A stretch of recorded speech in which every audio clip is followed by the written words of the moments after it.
Rather than it being ready to go home to its owner after a successful test ride as I'd hoped for, I took a very brief test ride on this machine and just turned back before I even got to the main road, because I found some of the sounds coming from the engine and the feelings through the handlebars didn't feel right at all. I know that British bikes have got a reputation for vibration and so on, but there is a limit to what is acceptable, and this seemed to be way over that.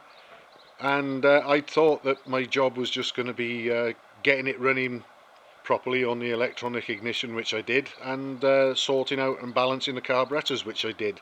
And on those 2 points it's certainly running as it should do, and the ignition timing is spot on. I checked that with the strobe, but we got this mechanical clatter which I don't like at all. Anyway, we've seen the very short ride I took up the lane and then turned back and came home on, and when I got back I did ride it once again that far, just up and down the lane, and the reason for that was that when I got back after the ride we saw in the video, I noticed that there wasn't a bolt in the head steady where it joins the frame, and also I checked some of the engine to frame mounting studs and nuts, and I managed to tighten a few. They weren't loose, but I did manage to nip a couple of them. And I thought, well, I've heard and read of you try riding a British twin with the head steady removed and see what it feels like, and I thought, well, we'll give it the benefit of the doubt, because there was no bolt in it at all. It was doing nothing.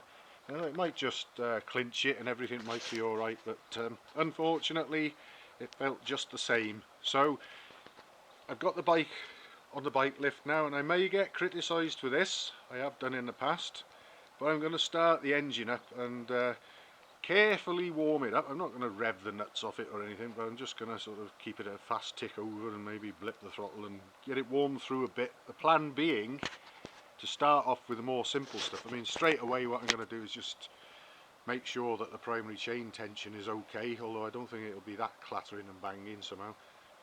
Get it warmed up sufficiently that I can get a socket and a T-bar on the nut on the end of the crank. There goes my phone. That'll stop in a minute. We'll carry on with this. And what I want to do is, when the engine is warm, I'll rotate the crank backwards and forwards, get the pistons at mid-stroke with the spark plugs out, and I'll feel through the plug holes with a screwdriver or suitable mandrel and just feel for any play between the pistons and the crank, because you'll feel the clunk through the piston crowns if there's play in the big ends. So depending on what I find there, that'll dictate whether I strip the top end and go further into it, and it may even be a full strip down, or I'll move my attentions to the timing side and partially strip that and check that the timing pinion is on the end of the crank tightly and not clattering about, and make sure that the intermediate timing gear or idler wheel hasn't got excessive play in it or whatever. You never know, there just may be something fairly simple lurking in there. Probably lots of people screaming valve gear by now, you know, valve clearances and whatever. No, it's not that. This is something I was actually feeling through the handlebars. Now, loose tappets and so on don't do that. They make a bit of a racket, but the noise coming from this engine is different. It's a bit more serious and possibly sinister than that. So I'm just going to check a few basic things that I can before it'll be time to get the tools out and really pitch into it, just in case there's something simple. There probably won't be, but it's always worth just checking to make sure. So that's what I'll be doing next, and see what we've got.